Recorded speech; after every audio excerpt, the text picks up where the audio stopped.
Everyone, the White family did have a brief travel delay this morning due to some fog, so we're going to be starting just a few minutes behind schedule, but we should be getting started momentarily.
Good afternoon, everyone. Welcome to the Ray and Lucy Hand Digital Studio for what is a very exciting day for the University of Tennessee.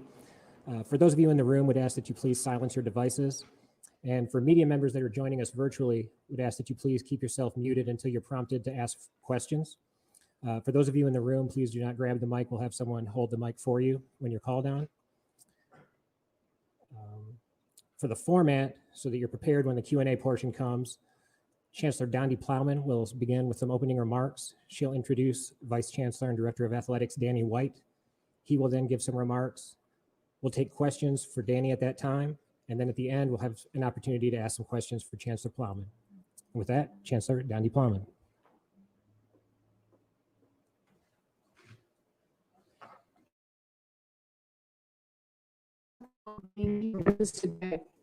To be in front of you twice in 1 week truly says something about the sense of urgency we have in the leadership here at UT to move volunteer athletics forward to greatness. Today, we are here to formally introduce Dr. Danny White, who we announced yesterday as our new athletic director, Vice Chancellor and Director of Athletics. Before I hand it over to Danny, first, I want to thank President Boyd and Chairman John Compton for their support in helping me find our new athletic director. More importantly, helping me convince him he wanted to come here. Their guidance and support has been absolutely invaluable. And I also want to thank the many others in Vol Nation who've offered great advice and great support. I want to give you all some insight into how this all transpired over the last few days.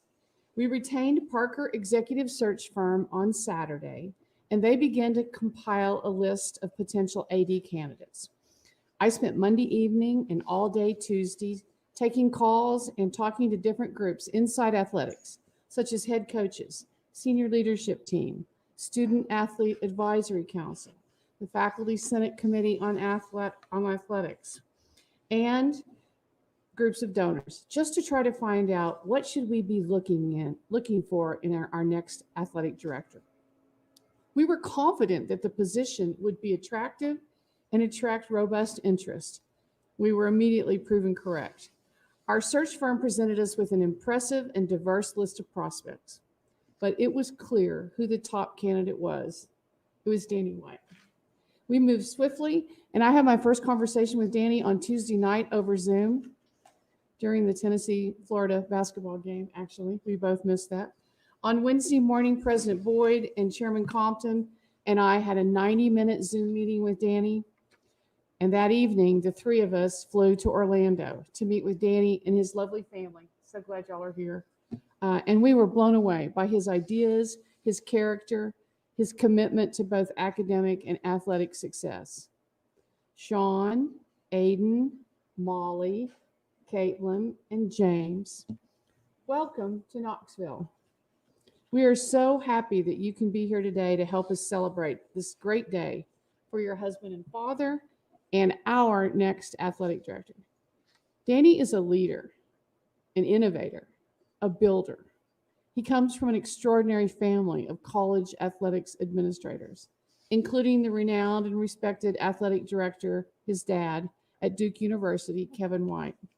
As a matter of fact, a little side note, as I was reaching out and asking people for input about what should we be looking for in an athletic director, I was speaking with Peyton Manning, and he said, I called Coach Cutcliffe and said, what should I tell her about qualities in an athletic director? And he said, tell her to pick someone exactly like our athletic director, Kevin White. And that was just really amazing because we did our best because we hired his son. The irony is Peyton had no idea that Danny was on our short list. Danny has a stellar record of hiring great coaches and winning championships. His first task will be to hire a new head football coach and then support the hiring of assistants and others in the athletic department.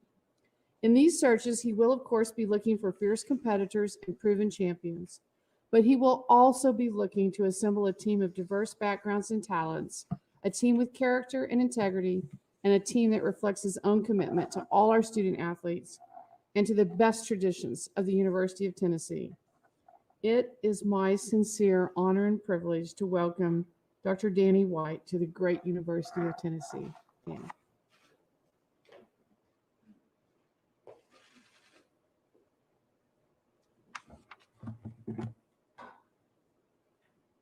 Good morning, good afternoon. What time is it? I don't even know what day it is right now. Appreciate you guys making the time to join us this afternoon now. Really excited to be here. So proud to step into this unbelievable opportunity. Want to thank Chancellor Plowman, Chairman John Compton, President Randy Boyd. Just met these guys in the last couple of days, and it's been an absolute whirlwind. So impressed with their leadership and their commitment and their obvious love and passion for this place. And when I finished the Zoom on Wednesday morning, and then I got a call from the search executives and said that went pretty well. I said, okay, what are next steps? And they said they're going to be in your living room this evening. And I thought that they are pretty aggressive, and I like that. I like to think that I'm pretty aggressive, and we need to be aggressive here at Tennessee to get where we need to be and get this athletics department where it belongs, at the very top of college athletics nationally. I'll be remiss if I didn't talk about some folks that gave me an unbelievable opportunity at UCF. Dr. John Hitt, the president that hired me there, President Whitaker, and President Cartwright, the current president there, the student athletes, the coaches, the staff that bought into a vision that 5 years ago people thought we were insane, talking about doing some things that had never been done before, and it's all been accomplished, and it's only going to continue. Very proud of the work that we did there, and proud of the folks that contributed in that effort. And our success, and any success that I've been fortunate enough to be a part of at UCF, at Buffalo, it starts with building a strong plan. And I really look forward to doing that with student athletes, with coaches here at Tennessee, with key contributors. Just had the opportunity to meet with folks that have invested not only financially, but emotionally and in every way possible in this place for many, many years. And can't wait to get to work with everybody on building what is that vision. What does Tennessee athletics need to look like 5 and 10 years from now? How do we regain our stature as a dominant college athletics brand in the Southeastern Conference and across the country? Donde had mentioned, Chancellor Plowman, about my background a little bit. I like to consider myself a product of college athletics. I grew up around student athletes, around coaches, on campuses, having donors over to our house, having teams over to our house. Like these guys, I was probably pulling on players' jerseys and getting them to give me piggyback rides as a kid. My mom, incidentally, was telling me stories of when she was a track coach, and she would bring her team here and spend a week in Knoxville for big meets back in the day. So we have a long history in college athletics. I like to say that we're not smart enough to do anything else. We've all kind of found ourselves working in this profession, but it's really because it's such a unique industry. It's bigger than that. What we talk about on our staff, college athletics is not a job, it's a lifestyle, and you have to be bought into it. You have to believe in it. You have to believe in the student athlete experience. So before anything else, I'm extremely student athlete centric. I want any student athlete here at Tennessee to hear that from me as the director of athletics. Call the student athletes at UCF. They'll confirm it. Every single decision we make will start and stop with their best interests. That's what we're going to be all about. And if we do that, we're going to see greater and greater success, and we'll help them become the best versions of them, the best version of themselves as an athlete, as a student, as a person, so they can leave here, so that they will leave here and have every success in life.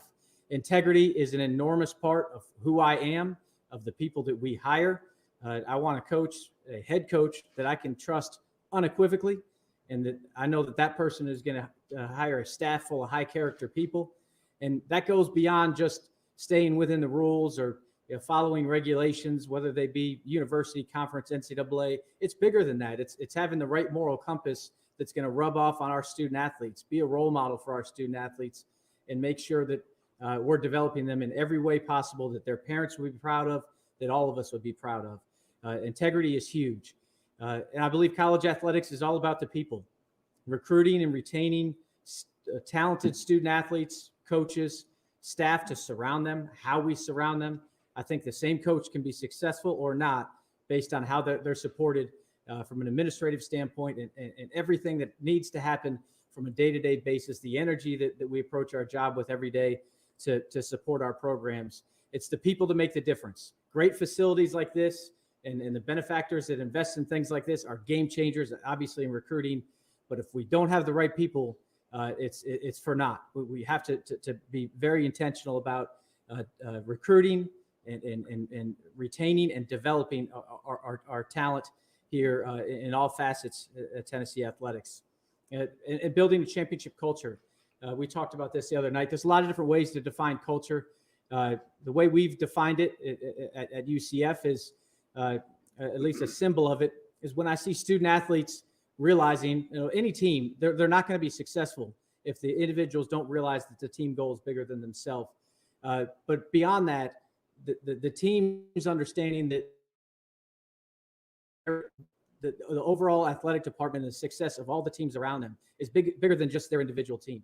And when I see student athletes going to support each other at different events and caring about what Tennessee athletics is as a whole and what that brand is that they're all representing on the national stage and taking pride in building that brand, that's championship culture to me. That tells me that they know they're a part of something big and part of something special.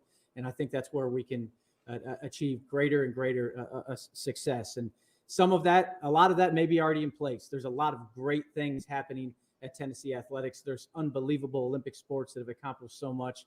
There's a great and storied history. We obviously have some work to do on our football program, as the Chancellor mentioned, from a leadership standpoint and candidly a competitive standpoint where we've been. And we need to get to work on that. So the Tennessee opportunity, I saw an opportunity, and I'm flattered by the Chancellor's comments about classifying me as a builder. That's always how I've thought of myself. I've never worked at the big brand place until now. And I actually like the fact that the brand needs to be polished a little bit, needs to be elevated back to where it was just not that long ago in the college athletic space. And I'm really excited about the prospect of doing that and bringing Vol Nation together, bringing a fan base together from a positive support standpoint, a collaborative effort. It's not just the big donors, the medium-sized donors, all the donors. It's not just the season ticket holders. It's not just our student athletes, our staff. It's everybody that cares about this place. If you're upset or you're negative, text your buddy. Don't put it on social media. Let's build some positive momentum. We're going to have new leadership in our football staff. We have great leadership across the board in all of our sport programs. They need all of our support. And positive momentum comes from everybody that cares about UT athletics. And I'm really looking forward to the charge of hopefully doing my part to inspire that. But again, it's an all hands on deck type of deal. There's no one person that can do that. And if we all work together and get the right people, as I mentioned, on the bus here, I couldn't be more excited about the success that we can have here. We can compete. This place has already shown and is showing in many sports. We can compete for Southeastern Conference championships, which means we can compete for national championships. And in the future, we want to do a whole lot more of that. So just a few comments from me. Again, I appreciate everybody coming to join us today. I know we have folks virtual in the COVID era that we're in. And whether you're virtual or in person, thanks for being here. And look forward to answering any questions you may have of me. All right, we're going to start with a few questions in the room. And a reminder to please introduce yourself with your name and outlet. We'll begin with Rick Russo and then Brent Hubbs. Danny and family, welcome to town, first of all. Thank you. Rick Russo, WVLT here in Knoxville. So when Donde and Randy went to visit you in Florida, what was it that they said that really sold you on this position? And why didn't the football investigation deter you from maybe taking the job? One of the things I think I mentioned that evening, or maybe it was in the Zoom earlier in the day or at some point, if everything was humming here and going great, I wouldn't be standing here. It wouldn't be an attractive proposition for me.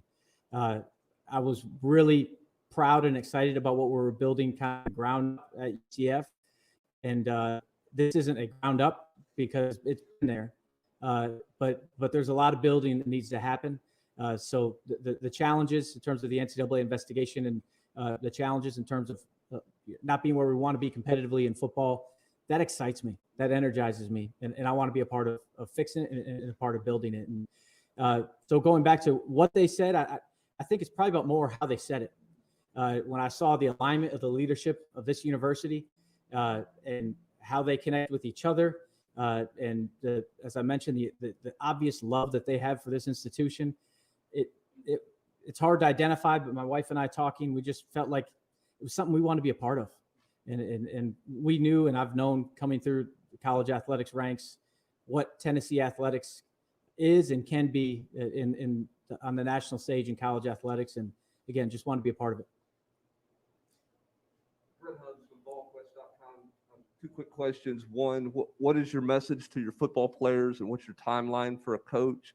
And two, you mentioned being at a big place kind of for the first time. You're known as an innovator. How's the balance of innovation and tradition? How do you balance that, which is probably a little bit different than what you had at Buffalo and at Central Florida? And that's not a knock on their traditions at all, but obviously this is a pretty traditional place. Yeah, there's no knocking on the tradition of UCF, and they take pride in the fact that they're so young. So yeah, it is different. But I'll touch on the first question first. I'm meeting with the football team later this afternoon. I have never started a coaching search without hearing from the student athletes. They know a whole lot what's going on, what's going well, what's not going well. I'll ask them to vote. They're hearing, if they're watching, they're learning this right now. I'm going to tell them again this afternoon. But I'll share a little bit about my philosophy and how we'll be approaching things here. But I want them to vote on team leaders. I can't meet with 100 people and have a meaningful meeting.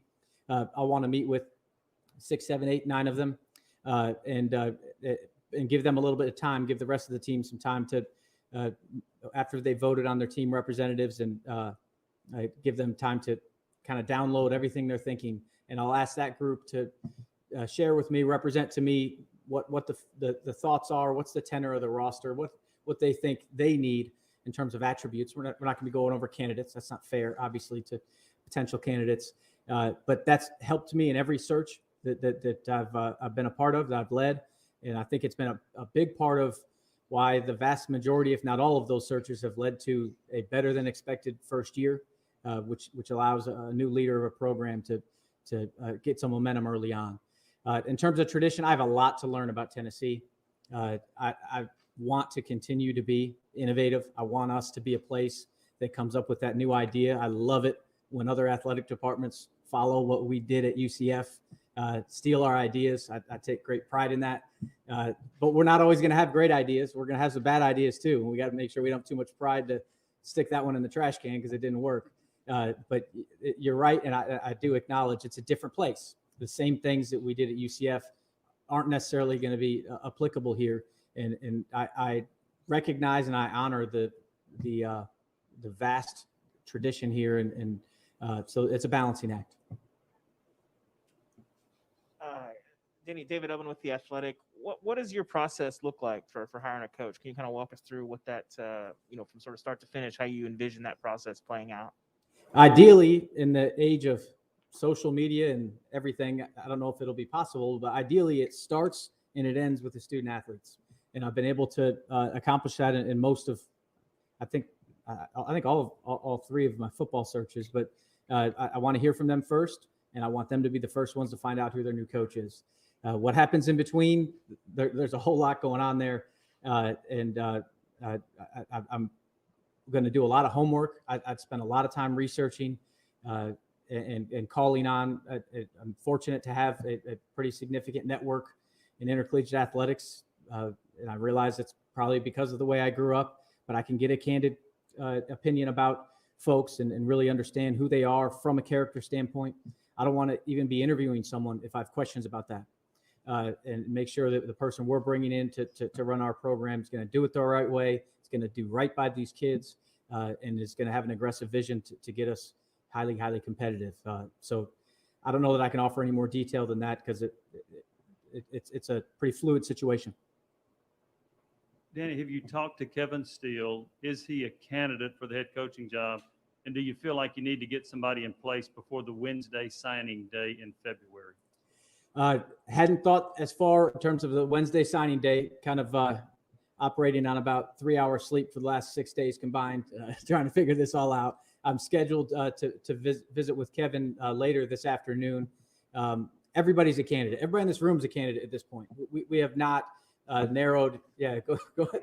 Email me your stuff.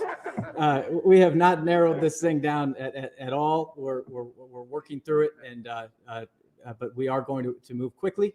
And I think there's a way, just as I've witnessed with how quickly our leadership moved, and moving us a lot quicker than we ever thought we would in terms of making decisions. I think there's definitely a way, and I've done it before, to move very quickly and make sure that we're not taking shortcuts and that we're getting the right person. We're going to transition to 2 Zoom questions. We're going to do Dennis Dodd from CBS and then Mike Wilson from the Knoxville News Sentinel. All right, you got me? You hear me? We do. Yeah, thanks. Danny, congratulations, first of all. The one Thanks, thing Dennis. you can control is the timeline for hiring a coach. The one thing you can't control is an NCAA investigation. We haven't even gotten the notice of allegations yet. What do you tell prospective candidates and recruits who want to know, what the future ahead? I've already learned and will continue to learn more working with outside counsel that's involved in the investigation, and just looking at case precedent with other NCAA cases. Until it's done, nobody will know exactly what the final results are, but we will be very transparent and honest with the candidates involved in this search, and give them a good forecast for what that'll look like. Yeah, Mike Wilson, Knoxville News Sentinel. Danny, your track record of hiring coaches is pretty impressive. What has allowed you to consistently find maybe an outside the box or just a big time hire that other people might not have considered? What's made you so successful in that area? Did you say my track record as a player and coach? More so the hiring coaches, but if you want to talk about your player status, that works too. Because I got to fall on a sword on that one. I was not a very good player at all, and had a short stint as a coach. I want to be honest about that. But I think that what I've tried to do is similar to how we market our program in terms of building a brand, whether it be in a community, building a compelling case for support and philanthropy. I think the same is true in hiring a coach. Is how are you landing in a space where it's distinctive? What's different about this person that's going to change things in a positive way for your program? It's going to change the type of kid or the type of talent you can get in a recruiting standpoint. What's their vision from a scheme standpoint that makes sense for your institution geographically, recruiting wise? And at the end of the day, what I would like to do and what I typically do is narrow a list to those that I feel comfortable with, as I mentioned, from a character and integrity standpoint, that I feel like there is something distinctive that makes us stand apart, that's different about the prospect of their leadership on paper, on video. You can do a whole lot of research online, as I do. At some point, it comes down to a gut feeling, and the interviews matter, and winning the job really matters. That's where the final decision comes. Come back to the room for Trey and Wes. Trey Wallace, Fox Sports Knoxville. University of Tennessee football fans kind of feel like they've lost trust of the program over the last few months and the way things are going with the NCAA investigation and whatnot, and then the coaching hires. How do you build back that trust as a new athletic director coming in? Maybe you did this at UCF when you first took the job down there, but what do you say to the Tennessee fans that are just kind of wavering right now, waiting for that next move? I'll repeat what I said to our chancellor a couple nights ago. I hate to lose, and I imagine our fans hate to lose maybe as much as I do, but there's not many people that hate to lose as much as I do. I want the same thing they want. I want us to get extremely competitive. I want us to be competing for championships. And if that could happen tomorrow, I would snap my fingers and make that happen. So I guess I'm asking for their trust to know that they have an athletics director that is going to work his tail off to figure out how to get the right leadership and the right staff and the right support around our football program to make sure that happens as quickly as possible while doing it the right way. Because if we don't do it the right way, it's not going to be sustainable. We need to build a football program like this university has had in the past that is sustainably, consistently competitive on the national stage. And I want our fans to know how bad I want that. I wouldn't have signed up for this if I didn't think we could deliver that. It's going to be a lot of work. And we need their support. Like I mentioned earlier, we need them to be positive. We need them to be bought in and supporting our student athletes. Imagine being a 19-year-old kid getting out of bed in the morning, a dorm room or an apartment. I don't even know where the student athletes live here yet. And it's 50 degrees outside and you got to go hit the weights and your Twitter feed's full of a bunch of negativity. We can't have that. We need all of Vol Nation to be bought in, be positive, and support this program because they're a part of it. They're a big part of the momentum that we need to build from this point forward. Danny, Wes Rucker, 24/7 Sports. I know you mentioned earlier that the NCAA, it's always a tough situation to figure out exactly how they're going to rule on something. Did you need some kind of assurance during this process that the football situation here wasn't going to be crippling, that it was going to be something that you could build back from, even if it was worst case? I don't know that I ever considered that it would be crippling. I don't think a university and an athletics department and a football program with this much history and this much going for it is going to be crippled by something. I think it's a matter of how long is it going to take to climb out of it. And I didn't make this decision in a short-term type of way. I view this, hopefully, if y'all will have me, you might be running me out of here in 6 months. I don't know, but hopefully this is something that I'm building for the long term and being a part of for the long term. And so I'm not, contemplating is that some of the short-term scenarios. And I think in any reasonable scenario, as you look at case precedent with other issues that we've seen across the country, nothing's insurmountable. We can get through this, and we'll get through it the right way, and we'll get the program right back to where it needs to be.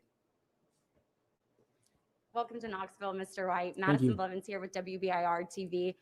You talked about it some, but what excited you about coming to the University of Tennessee and the tradition and the brand that you discussed? And also, did you seek any outside counsel with this decision or advice from anyone in the business to take this job? I talked to folks in my immediate family that are uniquely positioned to help me. Obviously, my dad and my brothers, one's an AD and one's a basketball coach. There wasn't a whole lot of people I could talk to, one, because of how quickly it was moving and just how confidential the process needed to be for my sake and for the sake of Tennessee.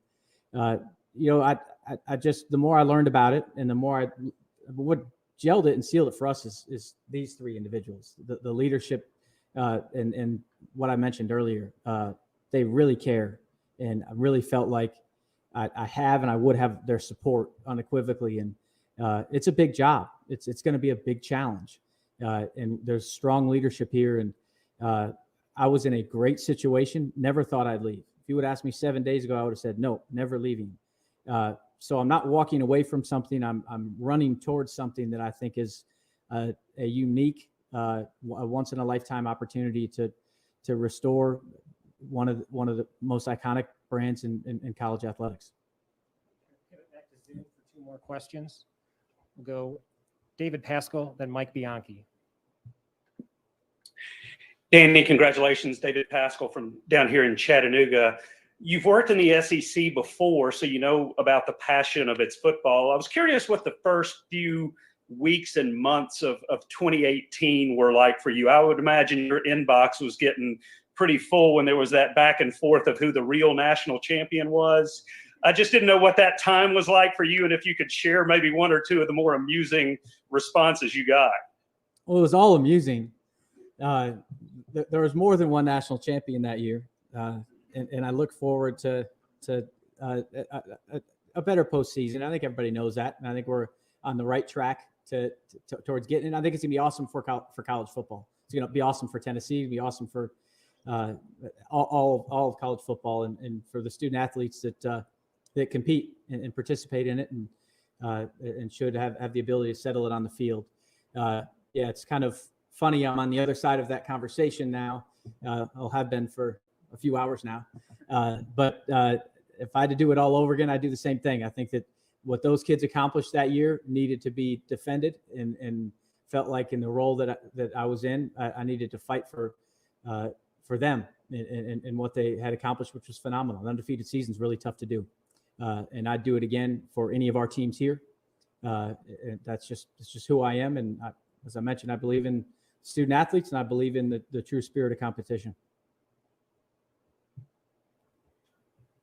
Mike Bianchi, Orlando Sentinel. Danny, congratulations. You Thanks, turned Mike. down some other big-time offers to stay at UCF, maybe even some better jobs than the one you're taking right now. I'm just wondering what made this one different, that you wanted to leave UCF now, and also you said everybody's a candidate for the job. Is Josh Heupel a candidate for the job? Mike, I consider you a candidate. Are you interested? Absolutely. What makes this one different is, like I mentioned earlier, the opportunity to build. And you saw in the Orlando market, Mike, that where we were 5 years ago and what I was fortunate enough to be a part of there. I just think that being a change agent and it takes a whole team. It's not one individual. It's not a small group of individuals that are going to be responsible for what needs to happen here. But I want to be a part of things like that. I'm not a placeholder type of leader. I don't mean that negatively towards anybody. I'm not going to pick an example what I'm trying to say, but if there's not an opportunity to build and fight for something, I'm going to be bored to tears. I don't golf. I don't have a lot of hobbies. I love college athletics, and I love trying to impact positive change. And there is a great opportunity here to do that.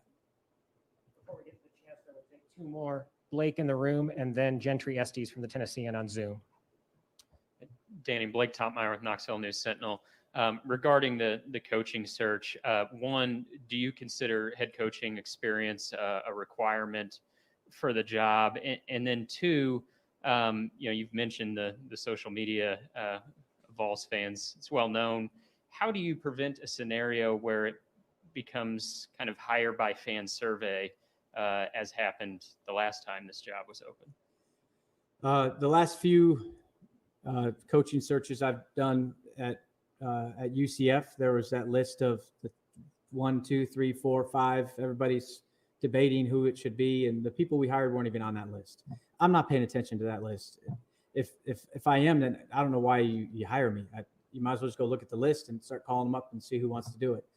It's way more in depth than that, and we're going to be expansive in our search and make sure that we turn over every single stone and look for, again, what makes this place distinctive. We'd love to excite our fan base with whatever the hire is, and hopefully we do. And hopefully,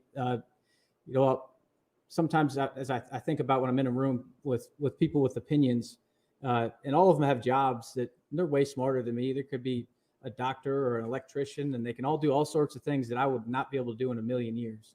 But I'm a reasonably smart person. I'm going to be really, really close to this.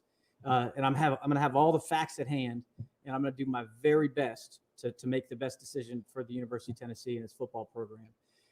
So I asked our folks to know that I'm going to put everything I have into this search and make sure that that we're making the best decision with everything that we know. And I think that they're going to like the outcome. And most importantly, I think our football program is going to thrive as we move forward on whatever that solution is. Yeah, hi, Danny. You've spoken in the kind of piggybacking on that. You've spoken in the past about a preference for entertaining up-tempo brand of offensive football, and to an extent, a new hire winning the press conference to help generate momentum and interest. How do those views change, if at all, now that you are at the big brand place? Well, schematically, I think that's a more complicated conversation. I'm not at a place yet where we've identified. I need to talk to these student athletes and do a lot of work starting today on what type of recruiting plan and scheme and vision we think is going to give us the best opportunity to compete in the Southeastern Conference here. You always want to win the press conference. You want people to be excited and celebrate. I hope we're winning the press conference today. You guys are going to tell me about that later or tomorrow. But I think why would we want people to not be excited and positive about what we're doing? But we're not going to try to win the press conference and not hire. What's the word I'm looking for? We're I try to win the press conference by making a decision that we don't feel good about in the short and long term, as the best leader to take us to where we all want to be. Thank you, Danny. Now we'll transition to questions for Chancellor Plowman. Great. Thanks, everybody. We'll start with taking a few questions from in the room. Begin with Brent Hubbs. Chancellor, two things. One, will you guys use a search firm for the hiring of the football coach as you did with the athletics director? And two, you spoke about identifying Danny as a candidate. When you sat down and got those list of names and talked to people, what were the visions that you had? What was the most important things you needed to see in the criteria for an AD that Danny had? I wanted to find a builder, someone who has built things, built a strong program, and who would want to come here and join me in that same task. That's what I see I'm doing, is trying to help build this university and take it to the next level. And building this athletic department and the brand, just as Danny talked about, that was probably the single most important thing that I was looking for. The second thing was already had been an athletic director, so experience in the role and successful experiences in hiring coaches. The search firm, Parker? That's up to Danny.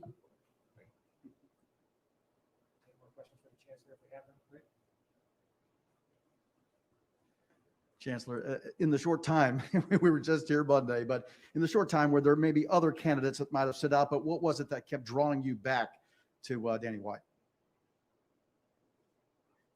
I can think of two things. The search firm said, I don't think I've told you this, but they said when we called to see if he was interested, he said, I could win a national championship there.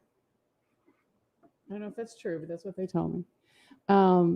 And I think the way he talked about, this has been a big brand. This has been the iconic brand, and it might not be flourishing like it has in the past. Let's get that luster back. And so I told someone that was sort of drop the mic moment for me. And so he's just, his experience, energy, positivity, those were all things that just made it seem like a no-brainer. Chancellor, when something happens at this rate of speed, how do you thoroughly vet the candidate? And is that something that you did, or do you rely more on the search firm to handle that vetting process? So a couple of ways to talk about that question. I've said to people before, I have a really good track record at hiring effective leaders. They haven't happened to be in athletics. So I think I feel confident about that judgment of mine. The search firm really did a great job of bringing forth candidates. And we did and they shared with me research. I mentioned this the other day, that when I saw the ranking of the 20 best athletic directors in the country, and this guy, Danny White, was number 4, I was thinking, that looks interesting to me. So it was a fast process, but that's why you hire a search firm, to really bring the people from the industry, the domain, athletics. And then I thought, I feel confident in my judgment about leaders and builders and change makers. Chancellor, is there any update on when you might know when the investigation might conclude? I wish there was. No, I don't know any more than I said. It was just Monday. I can't believe we were here just Monday. Yes, I don't know. Go to Trey. Chancellor Plowman, when you look at the coaches that are currently football coaches, meaning that are currently still on contract or have contracts that go towards next year, the year beyond that, what is the plan going forward over the next few weeks in regards, because we're talking about recruiting here, we're talking about stability with players. What's the plan with the coaches going forward, not just Kevin Steele? So those plans will be made by our new athletic director. And so when he tells me what they are, I'll be able to tell you. How's that for dodging that question? We have an athletic director. Those are his decisions and his responsibilities. Yeah. We'll turn back to Zoom for 2 questions. First, Luis Fernandez, and then Austin Price. Chancellor Plowman, how difficult was it to convince people to come to this job? This is the 5th athletics director in a little over a decade. Obviously, a lot of instability with the football coach. how difficult was it to convince people that, this is a job that they can have and keep for quite some time? Can you repeat that last part? I don't think I got the question. Chancellor Plowman, Oh, how difficult was it? Well, I tell you, I had a small search committee of 3 people, me, John Compton, and Randy Boyd, and I decided we're just going to take the big guns, go down to Orlando, and put on the hard sell. And it seemed like it worked. In seriousness, I think that the alignment of the leadership at the University of Tennessee right now is I'm sure they've had well-aligned leaders in the past, but not maybe the recent past. And I felt like that was a selling point of this place. And I said to Danny, I think of not 3-legged stools, but 4-legged stools. And we got 3 of the legs, and I need to get the 4th. And he really seemed like he would be well aligned with this team that we have. Chancellor Plowman, Danny spoke multiple times about social media and, getting everybody, being more positive. Every time you tweeted the last 6 to 8 weeks, your Twitter feed was filled with comments. How much can you speak on just, not only affecting, somebody, like you, but affecting student athletes, how important that is to kind of get everybody going in the right direction? I love what Danny said. We need to be positive. And it's hurtful when you see those things on. I'm a grown up, so I can't quite imagine what that's like for a 19-year-old. But I think that that'd be a great starting point for us today, is to try to think about positivity on social media. Social media can be great, but it can also be painful. So let's move in a positive direction. We got time for one more in the room if there are any. All right, Chancellor. Thank you very Danny, much. Thank you very much. Thank you, everyone.